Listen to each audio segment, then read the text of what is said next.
Hello, everyone. It is November 2nd, 2025 at 3:15 p.m., and we are at the University of Houston Cougar Village meeting room to interview Dr. Alan Lee for the Mapping Houston's Old Chinatown project. Our interviewers include Dr. Melody Lee, Dr. San Miguel, Arshia Yassin, Daniel Killian, and Camilla Spencer. Dr. Lee, thank you so much for agreeing to meet with us today. For the first question, can you tell us a little bit about your family background and how your family came to Houston? My family was from the southern part of China, and they went to Chicago. My brother and sister was born, then we moved to Houston, and that's when I was born. So I was born and raised in Houston.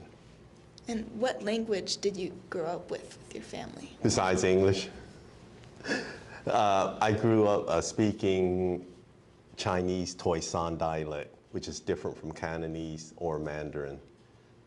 Oh, wow. And I learned it quite a bit because my grandmother was alive and she spoke that language only, Chinese only, so I spoke with her every day. So I was about 80% proficient, and since she passed and my parents passed, I couldn't practice, so I probably lost about 75% of my dialect. You know, you don't practice, you lose it. I mean, I could still get by, but not like I was when my grandmother was alive. Sorry about her passing. Oh yeah, that's a long time ago, Okay. as well as my parents. Okay. And so when you lived in Houston, did you visit Old Chinatown and East Downtown at all? Yes, quite often, because that was the only Chinatown or the main Chinatown, and as far as Asian community, that was probably the only obvious community there. Okay. So what was the area like during your childhood? Very limited. It was like only a couple blocks at that time, and then of course later expanded, but it was only a couple blocks, couple restaurants, meeting place, some facilities. That was about it. Okay. And what time period was this? It was the 60s. The 60s. Okay. Thank you. And so what was like the feel of those few blocks? Was it like busy? Was it slow? What'd you say? It was moderate, Moderate. just kind of on and off. There just weren't that many Asians or Chinese in those as there is now. Okay. Do you have any fond childhood memories associated with the area? I do. Sure. The main thing that stuck in my mind was during the Chinese New Year's, they always have lion dancing. And that's what prompted me to start our group, Lee's Golden Dragon. I don't know if you heard of it. We actually performed here a few times on campus. That's cool. And the Lee's Golden Dragon is 51 years in existence. And we are the official lion dragon dance team of the Houston Rockets. Ooh, that's cool. Yeah. Good for y'all. And so, when you were a child, what did daily life look like for you? Where did you find entertainment, and what spots were popular? Well, there weren't that many places with Asian ties. You know, we went to whatever was available, but I basically grew up kind of Americanized, in Americanized fashion. Fair enough. But I was still definitely wanting to keep my Chinese heritage and culture. Okay, good. And a part of that, it sounds like, was the Miss Chinatown pageant? Yes. That's one of our activities that we have annually. How did you become involved in that? Let's see, it's kind of a history. At one point, the chairperson asked me to coordinate the Miss Chinatown pageant. So I was actually a coordinator and MC at the same time. Okay. So sort of like a co-chair, if you had to say. Okay. And was this when the pageant was still held in Old Chinatown? No, it wasn't held in Old Chinatown. I think they used a hotel, one of the premier hotels, or to have it. But I don't think the roots were really from the Chinatown. Oh, okay. Noted. It was Thank you. it was actually the CACA, which is Chinese American Citizens Alliance organization that sponsored that. Okay. And so when Old Chinatown eventually moved to Bel Air, do you remember anything about that? Pardon? What do you remember about the move from Old Chinatown to the current location Oh in yeah. Bel Air? Okay. They started real small in Bel Air, and yeah, there was a transition, and I guess it was kind of political. You know, it was just a lot of organizations, groups involved, and they tried to promote the new Chinatown, which is what is present in Bel Air now, and they were successful. And as time went on, the old Chinatown just started, you know, going downhill and, you know, becoming less popular to visit. Okay, okay. Can you elaborate a little bit more what you mean that it was very political? Like, what exactly were these groups trying to accomplish in relation to Old Chinatown? Or You know, there was interest, of course. Financial situations were definitely a factor. I'm trying to remember which group it was. You know, it could be different factions of the Chinese groups, you know, whether representing another country or something. But yeah, they wanted to start their own. You know, if it takes time for me to remember the politics of it, I probably could in time, but basically it was another group that wanted to start it, and the original group held their own there, and it was just kind of a struggle to develop the other Chinatown. In fact, I was personal friends with the family that started the old Chinatown, and his son and I were real close. And actually, he actually joined our Lee's Golden Dragon during our existence. So, yeah, I knew a lot of information as well as inside information that the public may not know about the old Chinatown as well. do you recall if it was anything having to do, for example, let's say with the space or the venues in Old Chinatown, or simply just the movement to the new Chinatown to develop that new Chinatown? Yeah, you know, there were investors coming in from all over, you know, out of the country, out of town, and other parts of the United States coming to invest in the real estate property. And for some reason, you know, when the move took place, then it just never developed. A lot of people were anticipating development. It never gone that far. I'm not sure what caused it. Maybe I could reflect and think about it. What caused the Bel Air to be successful? Maybe the leadership, and, you know, political pool and all that helped. But I remember that Bobo Lang, who spearheaded the old Chinatown family, you know, with the movie theater, they had the Chinese movie there on all that, and he was the main force behind it. He was very involved politically, and I don't know. I can't really explain the mechanics of how he was overcome by the new Chinatown. Maybe I gave it some thought and discussed with some people that were in the know at that time. We might come up with an answer. What about the different ethnic groups within the Chinese community? Because, like, I heard that you know, the older Chinese communities are usually Cantonese or from Guangdong province. They speak Toishan, or I speak Cantonese. You know, Okay. the newer groups of immigrants, they are like all from Taiwan or Hong Mandarin Kong speaking. or Mandarin speaking. So are there, you know, any conflicts between those groups, or do you see that? I mean, there weren't conflicts, but there were divisions, kind of subtle divisions where, that's why I'm thinking, I don't want to say it's a Taiwan group, but it's a Mandarin-speaking group and Cantonese, you know, that maybe promoted the new Chinatown. Right. Yeah.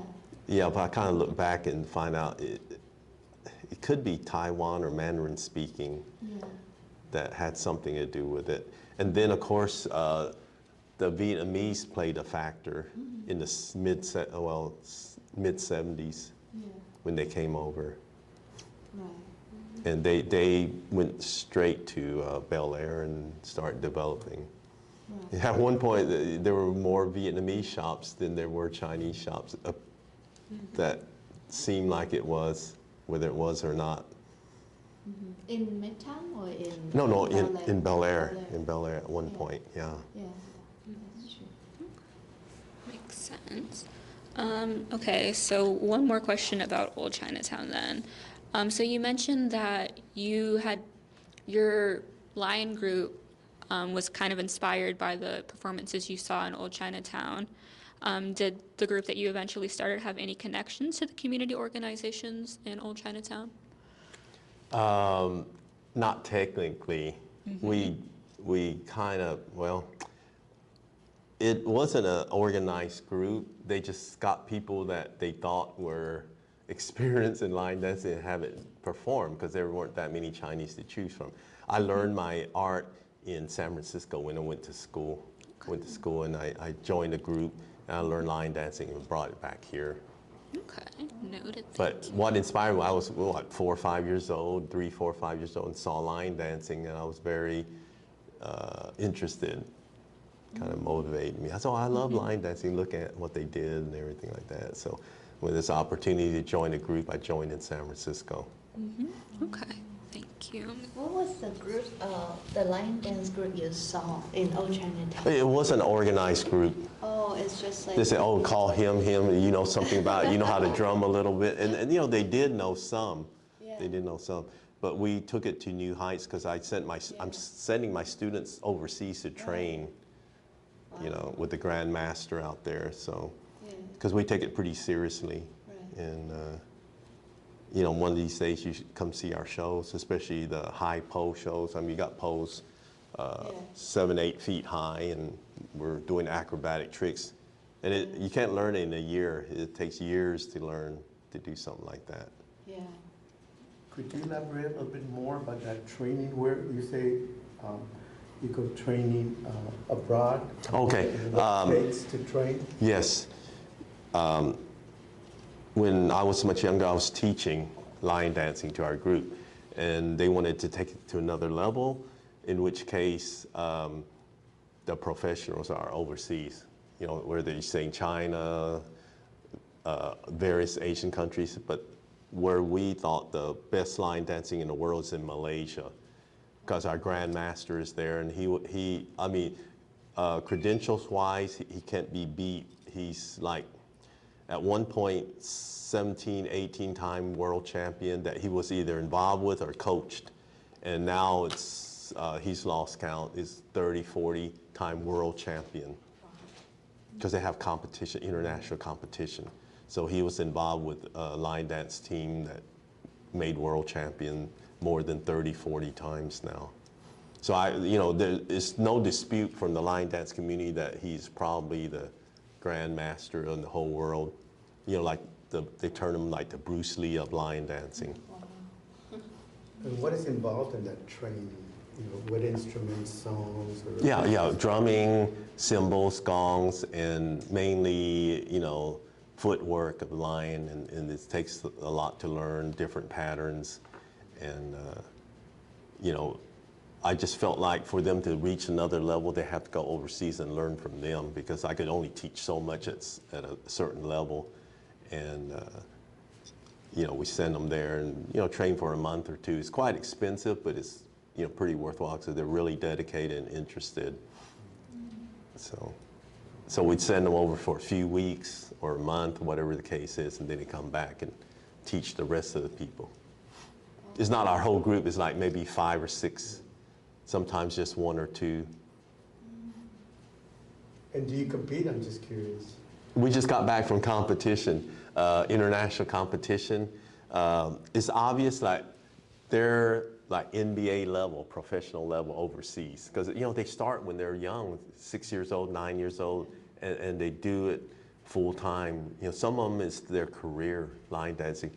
I hardly see anybody here in the United States, with the exception of maybe a couple that is doing it as their profession. You know, we have other jobs and we do it part-time, and part-time meaning, you know, 2 days a week, sometimes 3 days a week practice. So they were like NBA level, we could be considered college or high school level. So we went out there with an expectation to maybe gain knowledge, and, you know, hopefully we can climb up to another level by sharing ideals and watching and everything like that, rather than, you know, any hopes of winning or placing. I told you that I love Chinese dance. yeah, and yes. I did some Chinese dance, but I would say I'm like maybe middle school, like college Middle school, level. okay. I don't know. Definitely like amateur. But I'm wondering like what would be some of the shared training or like differences you feel. Like for instance, if I do Chinese dance, like you think I would have some like useful background to learn lion dance, or like Oh, you know, definitely. maybe some of the leg strength, the yeah. coordination, balance, and all the skills with dancing would be a big advantage. I was going to ask you, do you know any of the dance schools here? Any of the instructors? Most of them are from China. Yeah, I know some of them. Not like you know, some of my students on the dance team dance with Dance of Asia America. Okay, right. Mitzi and yeah, Janie and Yao. Missy, They're real Jenny. good friends of mine. Yeah. Yeah, okay. I also know like the ones that work with like we interview Wei Li. I know like Who? a couple. Wei Li? Wei Li. Oh, Wei Li. Li Weihua. Like Wei Li. Li Wei. WEA. Okay. You know he owned the International Trade Center. Oh, I'm sure you- Wei Hua Li. Yeah. Okay, my father sponsored him. He was going to Lamar Tech University at that time. Yeah. Him and his girlfriend, who's his wife now, came over and talked to my father almost weekly to get started. So my father kind of helped sponsor them. And I knew him before he built this vast empire that he has now. Wow. Yeah. In fact, I was the first one to write his English section in his Really? newspaper. Yeah, we had an Really? English section. Yeah. Wow. I was the Interesting. editor and everything, and my father said, help him out, help him out. I said, you know, this takes time, no salary or anything, you know, help him out for Yeah. community. My father's very community minded, and he said, you know, help the community. So I did. I spent once a week. Wow. That came out once a month. I was there once a week. I remember where it was. It was on Hillcroft and Voss Road turned into Yeah. Hillcroft and was it Westheimer? What's the one? Richmond. Hillcroft and Richmond upstairs. He rented a place up there. That's where we started. Yeah. And now you see him. And then he also bought a place and had an office in the old Chinatown. Yeah, Yeah, he did. And then he was quick to act, because he started investing in land there. It didn't work out, so he invested in land in Bel Air real quick. I mean, he was really on the stick, and that's how he became. And he's building that large bank Yeah. building. Everything now. Right. It's Yeah. almost done. He Yeah. said.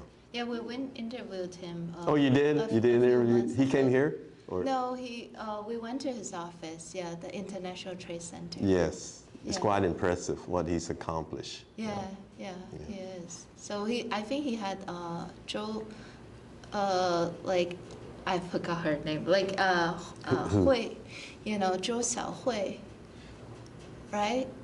Like one of the dance teachers that Which one?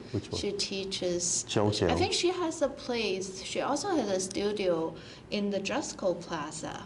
Where? What You know place? the plaza that in Chinatown, and then, but she sometimes like teaches in Wei Li's place, I believe. Really? In Wei Zhou Li's Xiaohui, place? yeah.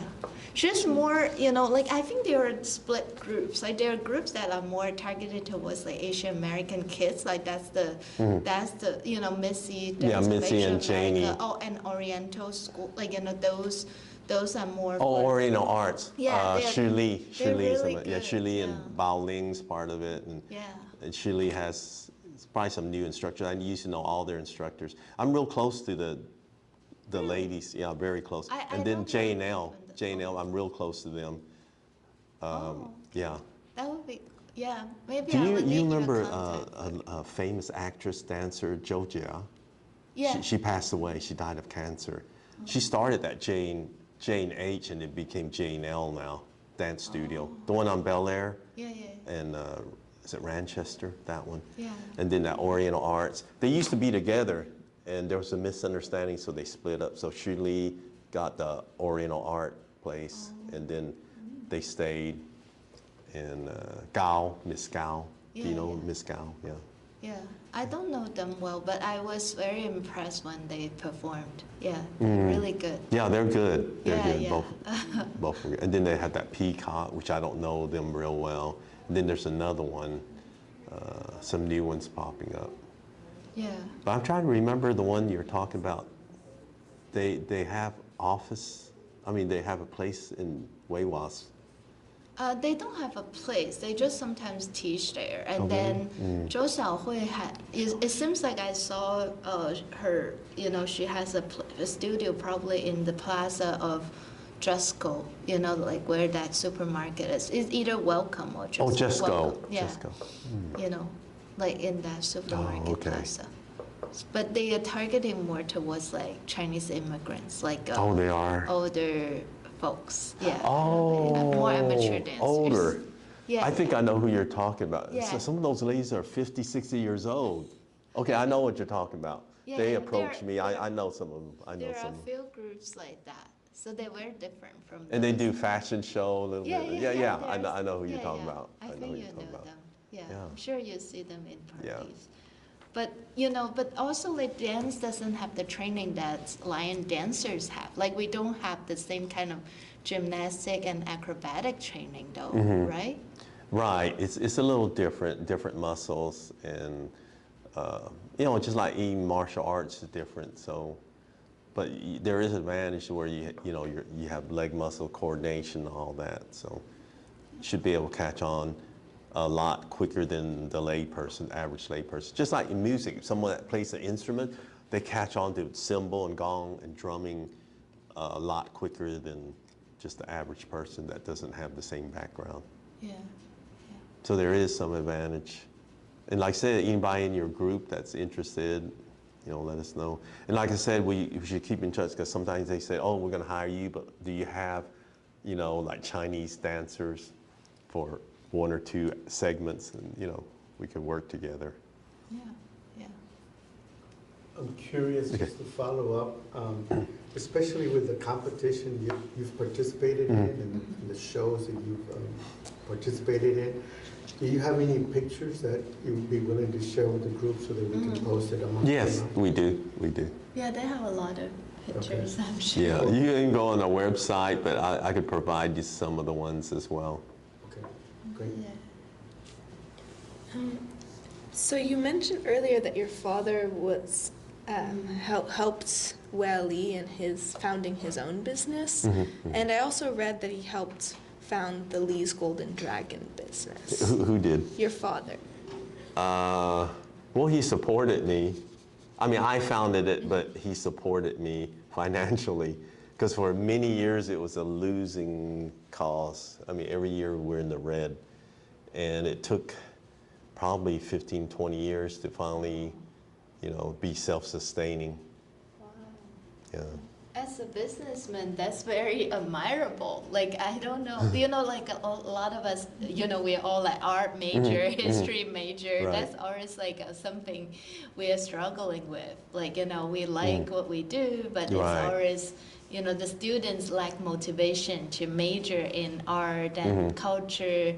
It's very hard for educators to encourage students to major in Chinese dance or Chinese know, culture. it's true, it's true. So, you know, how do you have that kind of drive to like keep going? Well, I have endeavors in different fields, different areas, so hopefully one would cover the other or you can manage.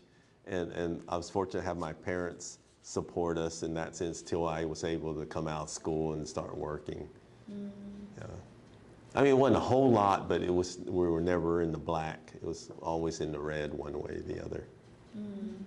Yeah. So what is the shift like between when in the red and then starting to be very good? I think more shows, more requests for shows, because back in those days, you're lucky to even get one show every 2-3 months, and then during the New Year's, you know, you hope to captivate your income, and when it's split up among different groups, then it's just not any, big factor for one group. Because Houston's very different from other cities.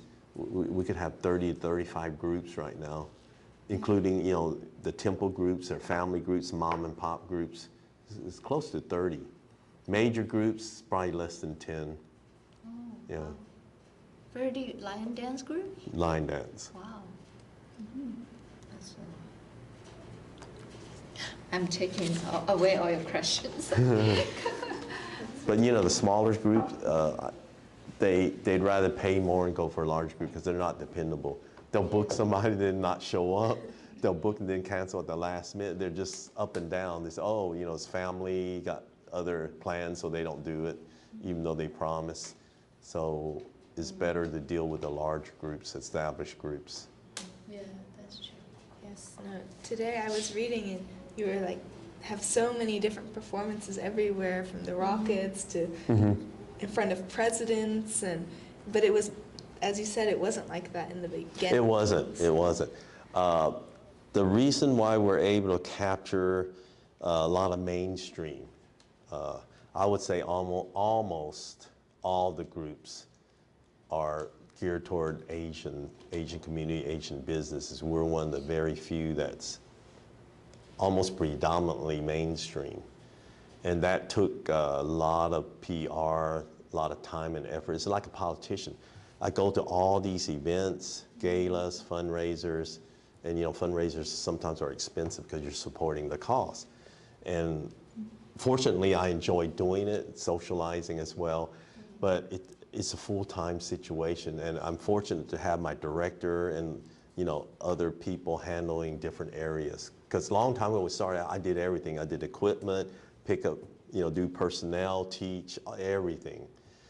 Now we just can't do it. We need different people in different areas of responsibility. Equipment manager, and then business manager handling the shows, and then several instructors to teach. Because there are different levels, beginners, intermediate, and advanced. So we need, and I'm fortunate to have most of all that in place. In fact, I almost need a human resource person full time. That's how bad it is. Because I'm doing the marketing. I'm going out there and getting my name out, established. And Houston Rockets, you don't just go there and, a year or two, we're the official team. It took 25 years to build. And finally, I said, do we have your permission to put online and market us as your official line dance group? We got it. I think it was a couple years ago. Did this drop? Okay. That we were, 2-3 years ago, we were made official. And we've been performing for them in the 90s. So it's a lot of work, just upkeep on being out there. How many in the group? Up to 40, but as far as our core group could be 20, 25.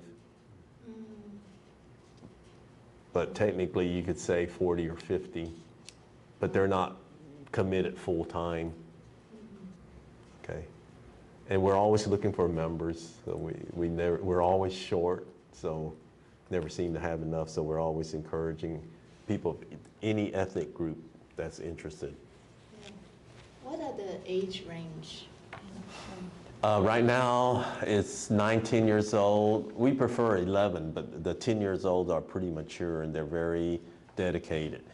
Till there's infinite age, there's no limit. We used to have a 50-year-old man helping us drum. He's no longer with us. But it goes up to about 30-something at this point. One thing I can say, our Lee's Golden Dragon is #1 in the world. And this is the Grandmaster pointed out to me. This is not me saying it. He said, oh, boy, academically speaking, you're #1 in the world. We have a couple physicians. We just got a dermatologist on board. We have a lawyer. With physical therapists, engineers, and we have 2 dentists. And, in terms of, we would only check with the United States because overseas, a lot of the people in line dancing, they don't finish high school, college, they don't even go to college. Some of them drop out of elementary school and they go into line dancing full time. So, because a long time ago, they kind of looked down on line dancing because it's kind of understood from the Chinese heritage. Oh, these are people that come out of there and they use line dancing to make money, so for a living. And most of those were not, very well educated, just, people that's scrambling to make a living, and they do that. So when it's brought up here, I conducted it, and, oh, you're a lion dancer. And I got to tell you a funny story, and this is not long ago. I came up here and met the head person that hired us and all this, all that. And, they treated me pretty decent. And a year went by, and then she said, oh, I heard somebody call you Dr. Lee. And I said, yes. And why do they call you Dr. Lee? And I said, oh, I'm actually a dentist. And she just about fell out of the chair. They thought I was a full-time lion dancer. And her and her whole group started treating me differently. I mean, it wasn't bad to begin with, but they said, oh, you're a lion dancer. It's kind of lower tier. And then they found out I was a doctor, and they treated me different. I thought that was funny. I wasn't offended or anything. I just thought that was funny. I was amused. Yeah. Because a lot of times I don't address myself of who I just say, call me Alan, that's fine. Yeah. So I'm more new school. Maybe following up on that, because we didn't ask you about your education in terms of from K-12 to college, and like what schools did you go to, and what would you say were some of the most important achievements in that whole period from kindergarten all the way to college, and what were some of the most important challenges that you faced during that period? I went to, I think I transferred every year in college because my parents wouldn't let me go to where I wanted to go, which is California.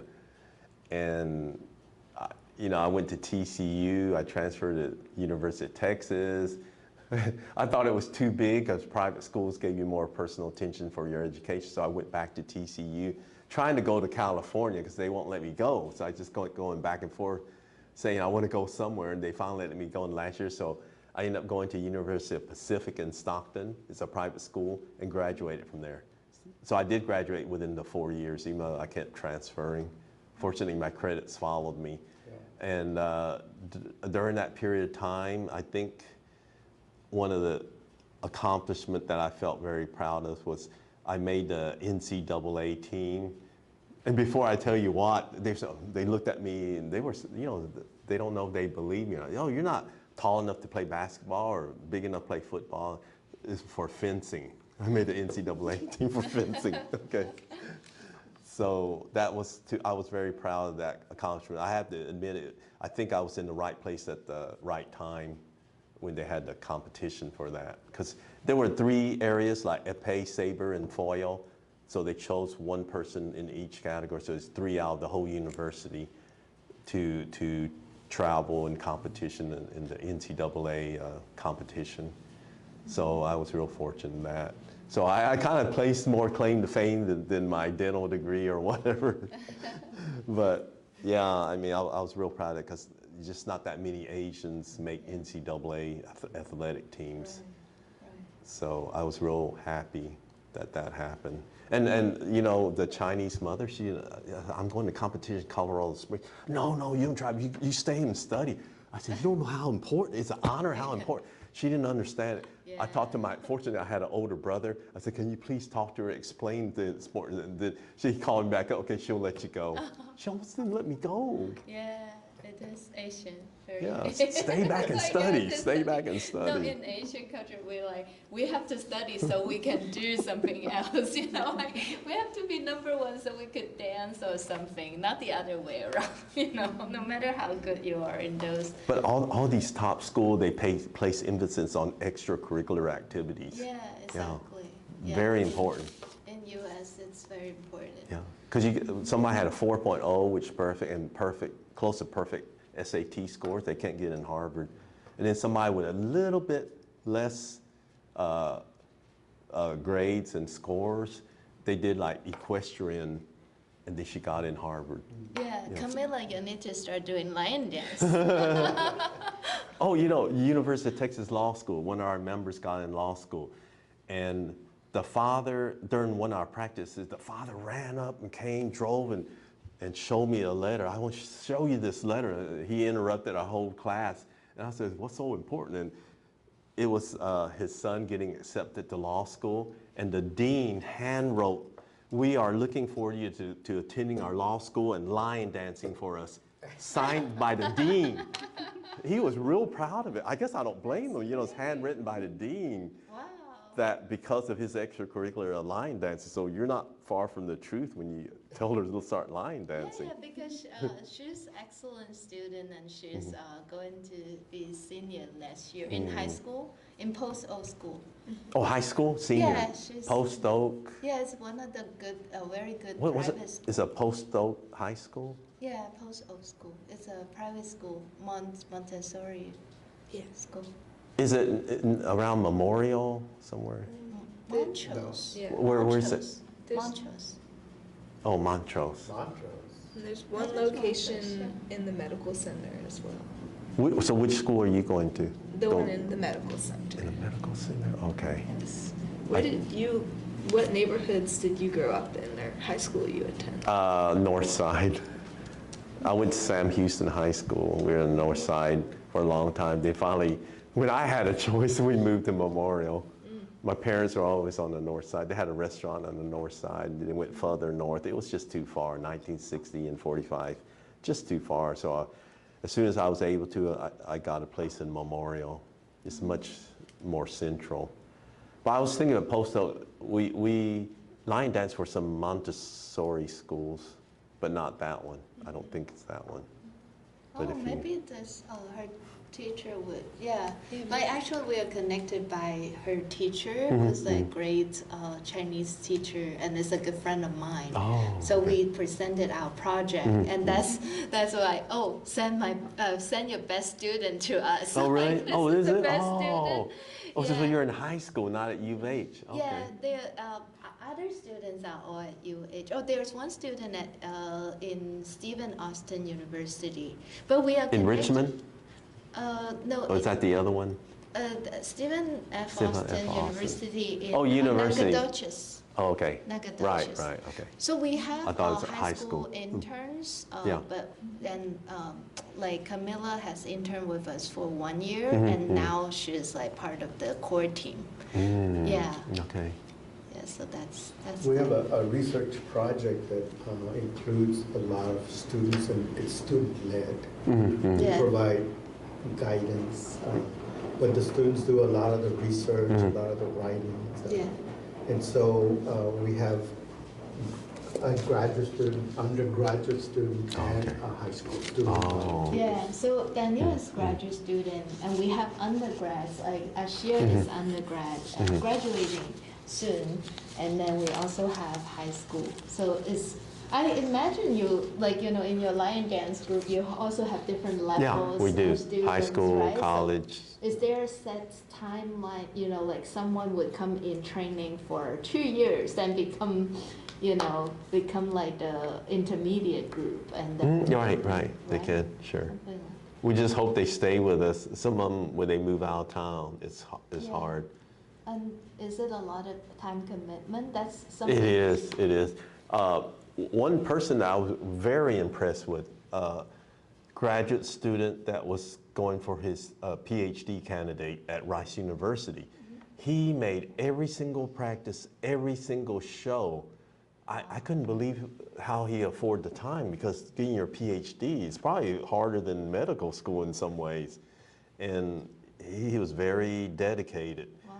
But fortunately for him, unfortunately for us, he got his PhD degree and he moved up east for a job. So, Oh, wow. yeah, What's PhD field? Ah. What field is it? I can't remember. Oh, I don't, I think it was science field. I think it Yeah, was. yeah. He's very intelligent. Yeah. And it was really impressive that he really was committed to line dancing like that. Because we don't even get the people that are real serious about line dancing show up 100% like that. yeah. So how often is the practice? Is it twice a week? Usually Friday for the less advanced and advanced, I'm sorry, for the advanced people, and then Sunday for all of them, including the beginners and intermediate. So generally speaking, it's Friday and Sunday. And as needed, we practice any other day because we have our own warehouse. So you have a mix of paid staff and volunteers, or are they all? No paid staff, it's all volunteer. But we do reward them every now and then, especially year end. They get like a red envelope, and depending on what they put in, the amount varies. But they don't do it for that because it's just not really worthwhile. It's not really a salary. It's just a token of appreciation. But all the students have to pay tuition, right? Or if they go No. to training? See, the point is we're hoping it's an honor system that we teach them for free and they can help us with the shows because we get paid for the shows. We get paid 90% for 90% of the shows. I see. Yeah. Yeah. Depending on the purpose and the reason, sometimes we'll do a show pro bono, Yeah. one or two or three shows during the year, depending on the cost. Okay. Do you want to? Okay. So like since the 70s when you started, do you think the audience, meaning or style of lion dance has changed? We have changed, and it evolved to the point where we like the Malaysian style, and we changed. We used to have the lion with long tail. Now we have a lion that looks more animalistic and shorter tails. And because of that, we're able to perform on the pose, acrobatic tricks and everything. So yes, it has evolved and changed, and it's up to the organization to, pick the style that suits them best. Okay. On that, I like one of the questions Camilla came up is like, what do you see yourself as like having this mission of preserving the Chinese identity, like Chinese culture in the States, by doing line dances? Do I feel like I'm a factor in? It's like that's one of your missions, maybe, or not. Sure, definitely preserve and promote the culture. But one of the underlying main reasons is that it gives me a chance to bring the younger generation to have a sense of accomplishment, a goal to reach, take them off the streets, and also give me a chance to mentor them principles in life, not just line dancing. In line dancing, we there are 8 virtues that we try to teach and promote, some of it being loyalty, honesty, and dedication, and so on and so forth. But then it gives me a chance when we have meetings and talk to them, whether it's individually as a group, to teach them life's principle. And when we talk about respect, hey, when an elder person comes in, say hello, just greet them, simple as that. A lot of these people, more often than not, ignore new people or older people or anything, including myself, who is the Sifu founder and leader of the group. So we got to teach them the right way, and teach them be congenial and way to speak and everything like that, because it's going to help them in life. College interviews, professional school interviews, even when they come out and start a career, they can know how to present themselves pleasantly and be able to converse. Because a lot of people, they do so well when I read their text, they can't converse. I start talking to them, they clam up, they don't know what to say. And then one person's all digital. He looked up, saw a clock for the first time. He can tell what time it was from the hands. This is a true story. He couldn't tell what time it was. And, this is what we want to teach and promote. And I was just over there earlier this year in Beaumont performing, and the mayor was there. And somehow we just start talking, and he was telling me about these younger generation feel like they're all entitled, just a lot of not proper upbringing. And he was saying when they come to my office or a job, if they don't greet people properly, I don't even interview them. And he's kept going on, and he talked 20 minutes about it, because I asked him, is it just me, or I'm seeing it's not everyone, but a lot of the younger generation are just not socially inclined, or really show much social graces, as you were saying, as long time ago. And he reinforced it by telling me, he went off, because I think he was kind of upset about some things about some of the younger generation that comes to his office. So yeah, it's true. We just want to guide them the right way, and You say you promote these 8 virtues or so. Where do these 8 virtues come from the Grand Master. He's had it a long time and passed it on to our group, and we accepted it and say, yeah, we'll promote the 8 virtues. What are the 8 virtues? You mentioned loyalty, dedication, and Respect. respect. Yeah, discipline, hard work,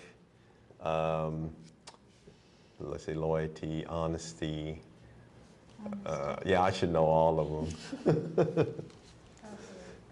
Because we took exams, believe it or not. I had to take exams a long time ago on all of this. And I was one of the first 3 in the whole nation, whole United States, to be internationally certified in judging lion dancing. So when I came back with my certificate, you know how one group say, oh, that's horrible what they're doing. Then they start criticizing other groups and all that. So I have it on paper that I have a right to do that. You know what I'm saying? Because I'm internationally certified to judge lion dancing. But I don't do it. I don't do it. Is this more like male dominant kind No. of dance? No? We have more females than males presently in our group. Oh, really? Long time ago, we had 1 female, 2 females. Now it's like 60% females, 40% males in our group right now. Wow. This needs a lot of strength to Yeah, some of them, some online dancing, and some of them, love to play instruments, and we have a lot of female drummers. Oh, that's true. Yeah, I have a female drummer just as good as any male. Yeah, Yeah. definitely. Can you provide us with the literature, if you have any, on the Grand Master and the 8 virtues? Okay. What's I'll- the rating? Okay, I'll ask my director. My director handles a lot of that. So, yeah, you ask me, it'll be like 6 months before you get it. No, I just got so much on my plate, because just so much demands, and people wanting to put me on the board. I don't really want to be on boards that much. I've done it in the past, but I have people in the Asian communities. Oh, I'm on 7 boards. I look at them real funny. I said, that means you're probably not fulfilling your responsibility. I think 2 or 3 boards alone is full time, and if you're on 7 boards, you're neglecting somebody's board, because they want the titles. Oh, I'm president of this, vice president of that. I'm on 7 boards and all that. I kind of stay away from boards, but they put me on without getting permission. They're my friends, so I can't yell at them, and the first thing I say is, what's my responsibility being on the board? They name it out and say, okay, I'll do that much. I don't know if I could do more than that, but I'll attend the meetings, I'll do this, that, and as long as it's not overwhelming, I'll do it. And I told my wife I want to be on 2 or 3 boards at the most, and then I looked, I was on 5 boards already, and people want me on more boards. I just can't do it. I mean, I got to concentrate on the things I'm doing now. It's just very hard. So I guess wrapping up, starting to wrap up, looking back on everything you and your dance team have accomplished, what are your future hopes and goals for the Golden Dragon team? My hopes are that the people that will be taking over can take it to another level, higher level than what we've accomplished here. And, you know, continue our goals of preserving the culture, passing on culture, and teaching the younger people the principles in life. That's very important to me.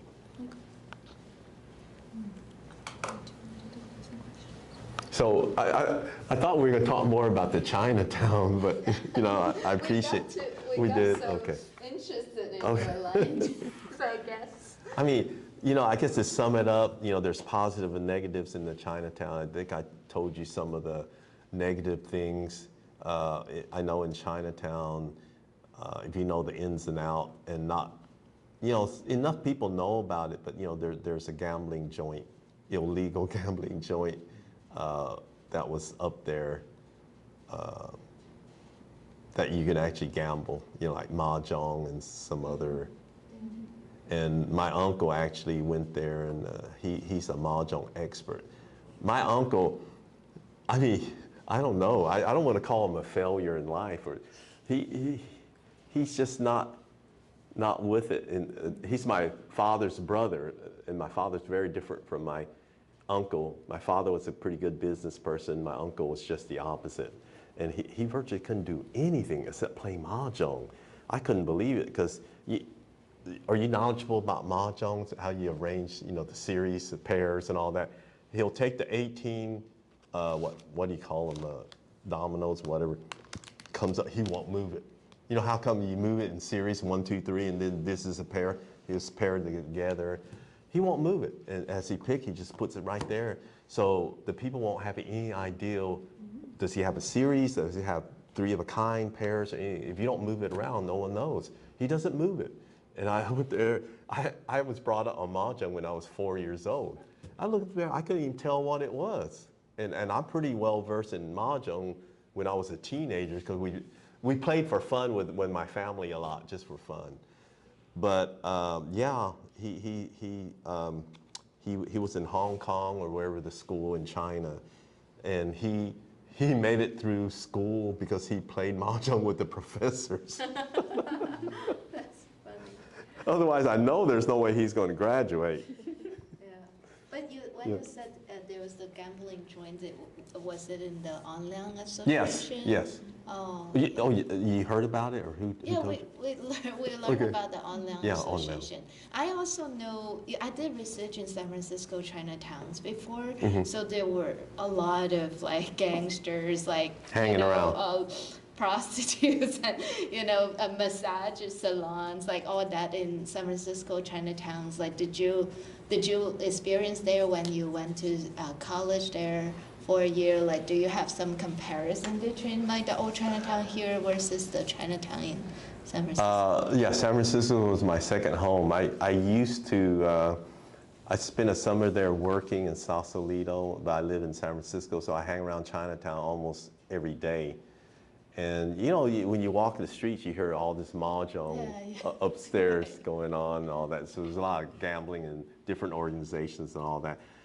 But yeah, there's a lot of that going around. And you know, I felt at home because I was hanging around there so much. I could walk down Grand Avenue. And every block I say hello to somebody. There's a doorman at a restaurant, the owner that's always out there promoting his shop, and all the places I got to know pretty well. Yeah, there are comparisons on a larger scale. There's a lot more,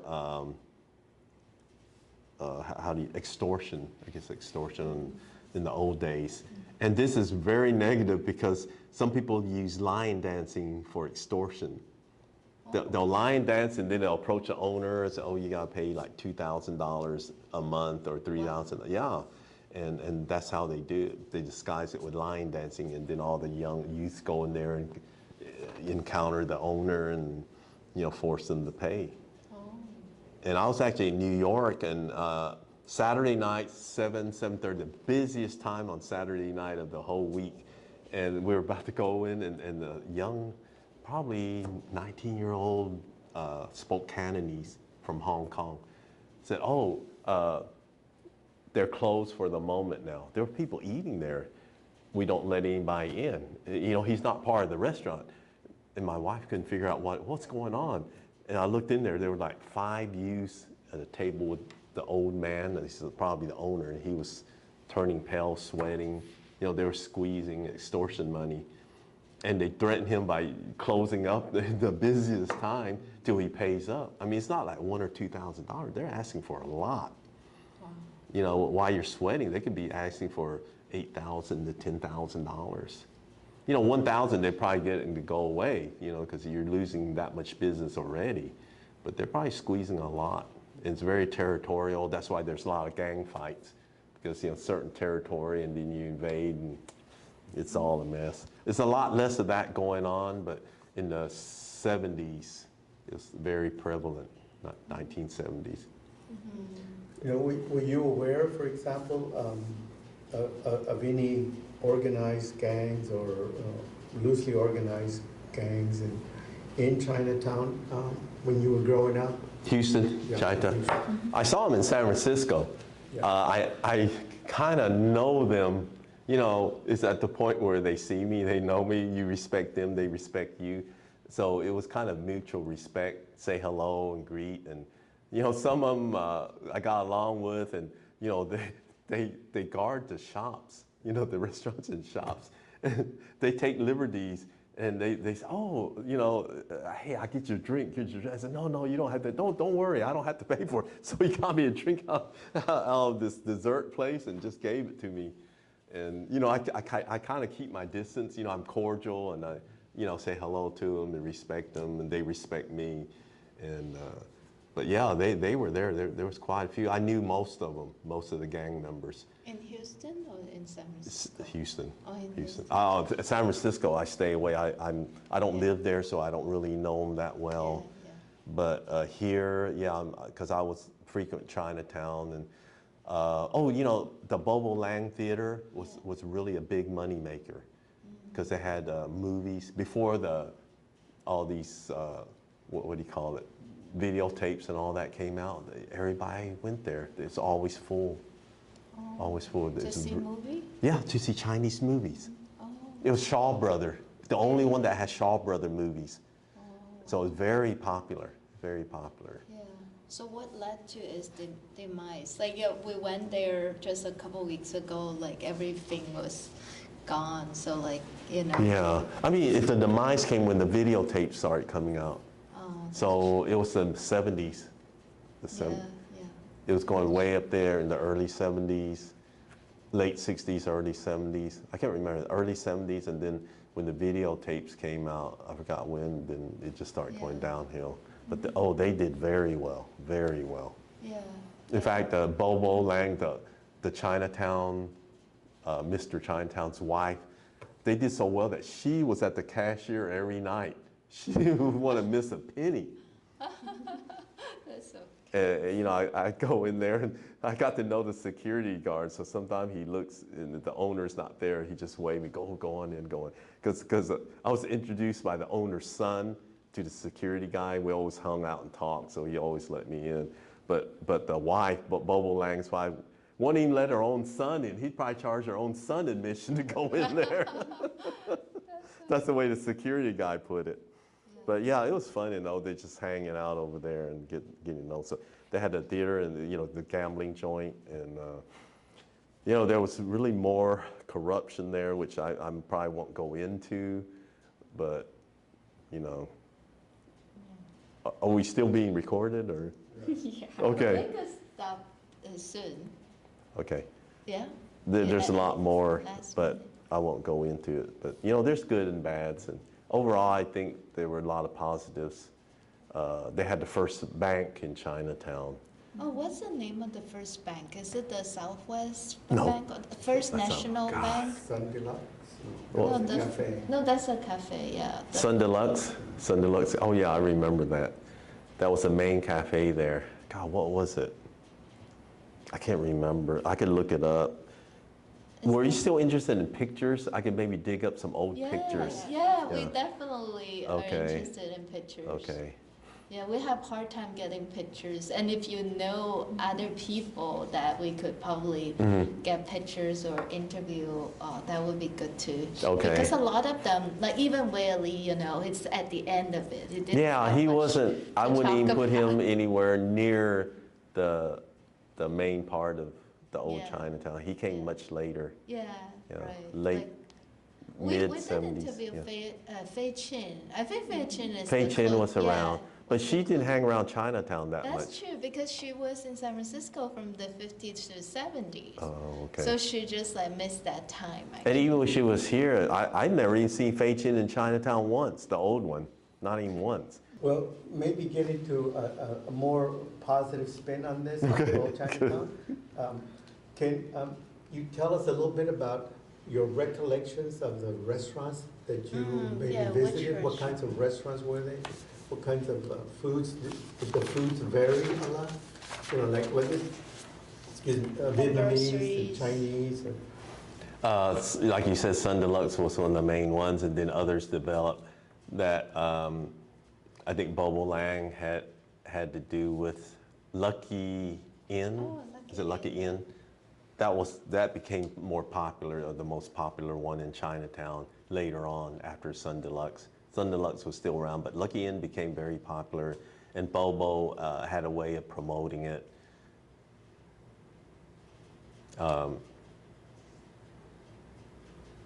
I really have positive things to say about Bobo and what he did for the development of Chinatown, what he did for the city. And like I say, he was very politically involved. And through him, I was able to meet Sheila Jackson Lee when I think she was in council or something real, just starting politics. And since then, we became very, very close friends when she was in Congress. And it was really a blow to see her pass away. I really felt, felt real negative deep inside that she passed. It's a big loss for us. But yeah, he was real politically involved, and he knew how to play the game. It was the early days when the Asians was involved in politics, and he was probably one of the pioneers in Houston that did. And unfortunately, his son passed away a few years ago. Yeah, he was really too young to go. And Is that Sunny? Sonny, yes. Sonny had a heart of gold. Had nothing but good things to say about him. Yeah, he's always, very, very kind, helpful, and he did things for the community. He did volunteer work to help the community. The old Chinatown was in great decline, and there's now more efforts to eliminate the vestiges of the government, of the community, so that you'll have less of old Chinatown. What are your views about the disappearance of old Chinatown?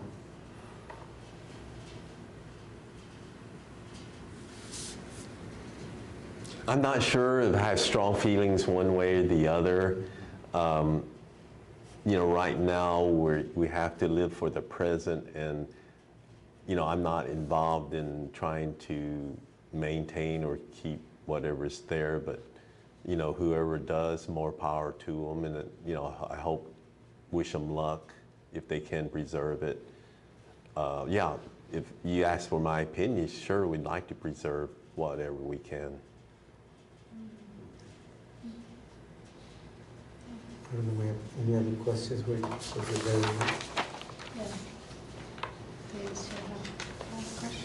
I guess, sorry, yeah. What do you hope people remember about the old Chinatown community? Well, I guess you could say they're pioneer in any Asian community or business neighborhood that started, and give them credit as the first, to do this, and it was a start for the Asian community, and now you have the new Chinatown, and you have Katy Asian Town that's really growing and really getting prominent. they're getting more and more successful, and they're really expanding at a pretty quick pace. That's something worthwhile to explore, the Katy Asian Town. Yeah, We definitely should. go into that. In fact, I'm personal friends with the one that's helped not only change a name, they had it Katy Chinatown. She changed the name to Katy Asian Town. And she is really a mover, shaker to, develop. Josie Lin. Oh, Joseph. Josie Lin, Lin. We're pretty good friends as well. So you can mention, you want to contact, just tell them, you knew me. She'll open doors for you. Oh, cool. Okay. Does anyone else have any other questions? What about that question 17, what advice would you? Oh yeah, what advice would you give someone who is trying to preserve or revive cultural traditions and memories? Of doing a community project or something like that. Yeah. I would Like what say you do. choose your team. It's hard to do it alone. Choose your team, get a good supporting cast, and you can be successful. Like organizations, if you choose, good team members that are team players, you can be successful. Yeah. Yeah. But that's why I admire your line dance team so much, because it's hard to retain these good people. Like they need to get off to graduate, I know, to I know. have their It's hard. own plan. So doing it as voluntary work, it's great, Yeah. dedicated, but it's also hard to retain the great. It is. It is. It's just some of it is luck. I'm telling you, you choose as good people as you want. But I always believe I'd rather be lucky than good. I see a lot of good people, they don't make it. You require a certain amount of luck. Yeah. It's quite admirable what you have done with that group. Yeah. It's something to be. It's a lot of work, a lot of work. It's not that you just form it and runs by itself. It's constant supervision, constant commitment, and like I said, to do the marketing and PR is full time. Yeah. Yeah. Well, thank you so much for your time, It was a Dr. pleasure. Lee. Is there anything else you want to share before we wrap up? Not at the moment. I, Oh, we can. there's more to the story. I mean, if you want to follow up another time, that I can gather pictures and refresh my memory, because, you're talking about, 40, 50 years ago, trying to recall these things. I'll do that, grab some pictures and then refresh my memories about some more information. How did you meet Victor Lee? Are you all in the Lee Association? Yeah, Lee Association. I wish Oh, I could join You that. should. But You're actually, Lee, my right? last Okay. name is not Lee. Oh. It's Lai. Oh. It's the Cantonese spelling would be Lai, L-A-I. Oh. Maybe I could pretend. It sounds the same. Because that's what Victor said. Victor said you should Yeah, join you're our Lee Association. by paper. Yeah, by paper. Yeah. By the English spelling. As long as no one's real picky about it. In San Francisco, the Lee Association, make a long story short, Crystal Lee won the Miss Chinatown USA, the national pageant, and then she won Miss San Francisco in the Miss America system. She won Miss California. She ran for Miss America and only won first runner-up. It would have been the first Chinese to win Miss America. So anyway, they said, oh, she's Crystal Lee. Part of Lee Association, they're proud, they always honor her and do this, and then somebody was bitter or somebody's negative. She's not really a Lee, they trace it down, the Chinese name is not Lee, so they made a stink out of it. Oh. But that's just, that's just negativism, just people. Yeah. Well, unless I will win the pageant, you weren't chasing Yeah, there down. no one's gonna, just say you're Lee, that's it. We won't, we're just looking for people to help the organization, and that's why no ethnic group restriction, no race restriction. Everyone's welcome to join as long as they have a good heart and serious about joining and everything like that. So yeah, we'll get you involved. We'll get you involved one way or the other. Thank you.